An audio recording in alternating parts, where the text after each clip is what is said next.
When I fully reconciled what had happened and where I was, I could not feel the lower part of my body. I'd been crumpled up, folded myself at my midsection for what my mind clocked to be half an hour in such a tight space where even oxygen was sore to get. But my mind was not numb. It raced with thought as I struggled to piece the events that had happened over the course of the last hour. An hour ago, I was having the best night of my life. I was on a yacht with the love of my life, and the music was good. I could still feel the aftertaste of that reality of life. Now, I was so far removed from that life. It felt as though I was simply an avatar that had engaged a body in a reality that wasn't mine. I had been filled with so much love and passion for her skin. All the romance which we had promised each other had been fulfilled beyond my expectation. The boat rocked violently, the only thing that remained from what life had been moments ago. I clenched my fingers tightly to control my trembling frame. The heat of my breath palpably filled the space where I was. The stinging stench of sweat filled my nostrils. All the sensations seemed to worsen when I heard the footsteps headed my way. I stared upwards, up against the canopy of the enclosure that hid me in the boat. I mouthed a small prayer as noiselessly as I could, when the man's footsteps came over my head and he stopped where I was. I could tell from his grunting and panting that his violence had the intention of malice behind it. It amused me how I was in love, and now I was being loathed at sea in the middle of nowhere. He slashed his weapon against the steel frame of the boat, and the noise slashed against my senses. I shut my eyes to expel the horror. Yes, it filled the frame of my dark lids. The canvas of my mind juggled with memories of the first shot that had rang through the air in the middle of nowhere when I held my lover in my arms. The moment had been so innocent. It was everything we could have wanted. I had taken the boat on a special rental earlier that evening for the sole purpose of fulfilling our fantasy of making love out in the open, far from anybody and any inhibitions that could hold us back. It was the utmost romance and how it had stupefied me that made the terror even more present. I had been vulnerable when we had driven the boat so far away from land and out into the sea. Perspiration from my head beaded around the center of my brows and pooled into one heavy liquid which dropped atop my shirt. My stomach rumbled, and I pressed my hand against it to stop the noisy roar. "I know you're in there somewhere, Charlie. Come out," he said with a horrible growl.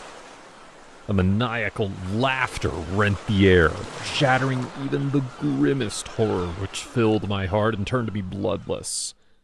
My name's not Charlie. But I knew there was hardly a chance that I would offer myself up to a maniac to reason. I bit my lips in disbelief and in wonder if he had gotten the wrong person. I prayed for Jenny. I had been a coward and I had escaped from her at the first sight of danger. Either way, my night and love had been ruined because of a crazy person whom I did not know. The attacker toured the boat relentlessly, and each step he took made my heart beat faster. He walked this way and that, in desperation to find me out from all the compartments of the boat.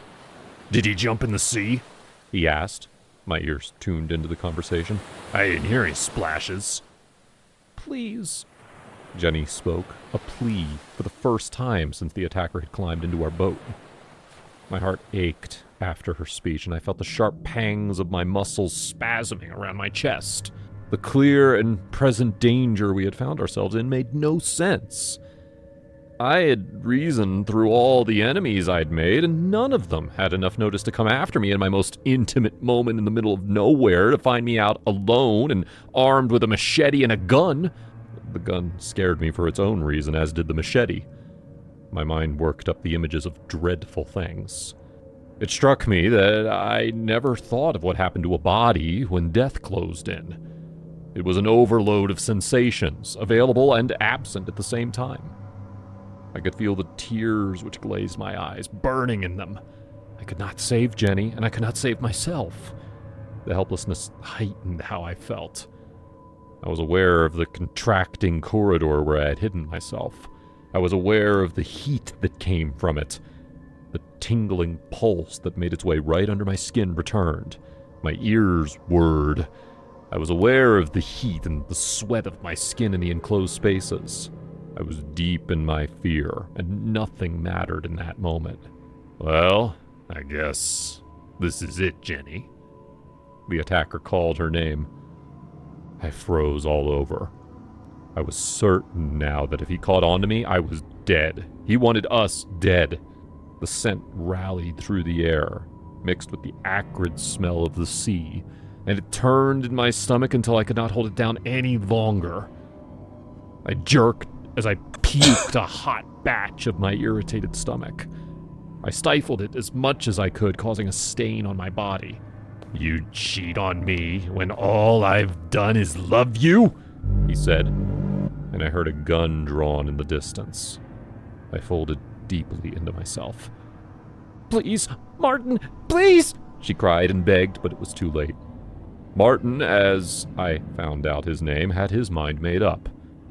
He shot his gun, I assumed at her, and her pleading stopped with the violence of his shot. I covered my mouth with my hands pressed over each other and maintained my silence. My instinct and desperation to survive kicked in, even though I struggled to maintain my cool. Jenny was dead.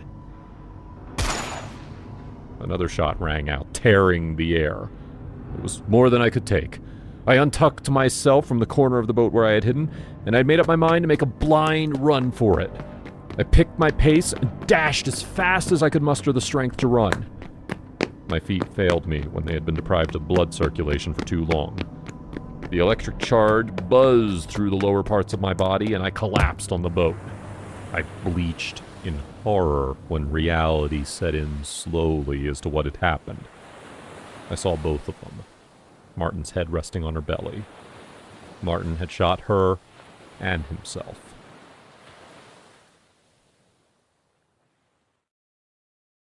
Too scared to subscribe?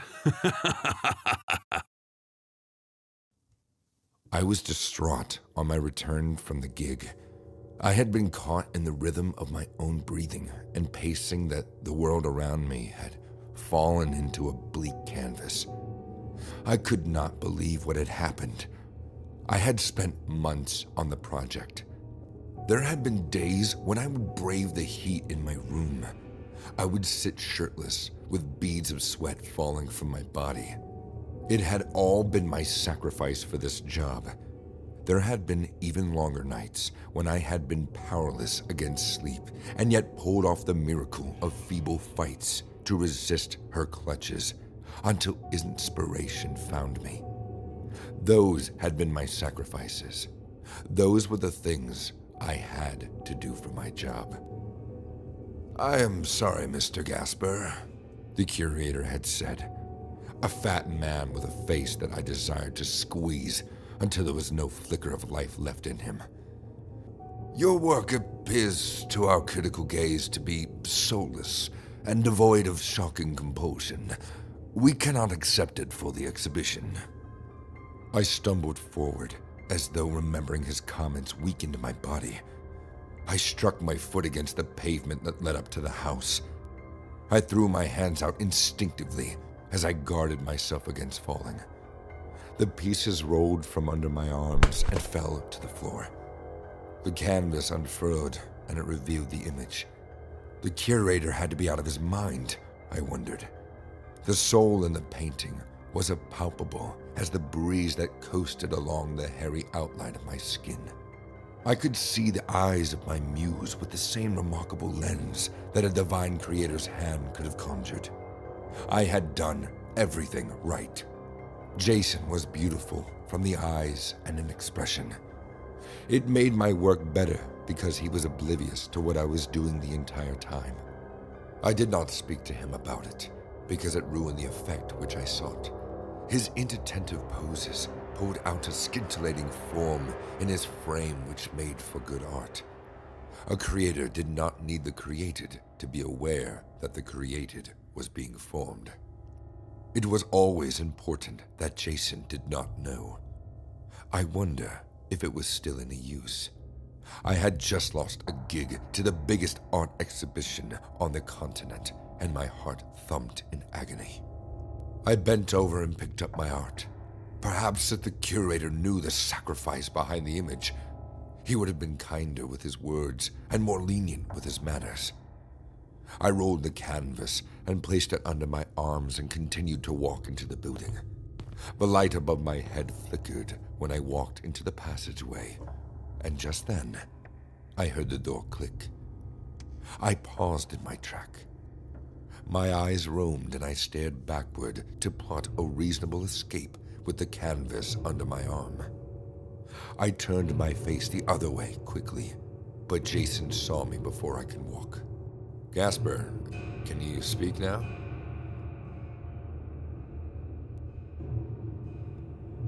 "Hey, man," I whimpered and waved at him as I turned around. You were just coming in, weren't you?" He eyes me suspiciously. I could not bring myself to lie to my roommate on such a simple matter. "Yeah, I was going to drop something off," I answered blankly, staring at the floor. "I can't tell what it is, but these days, man, you've been acting weird," Jason observed. I looked at him and then looked away. I assessed my behavior with nuance behind it, stripped off the black and white coloring lens of which he held it under. I understood my perspective as I respected his. It was the first time we were speaking in weeks. Look, if there's something you need help with, you can always ask.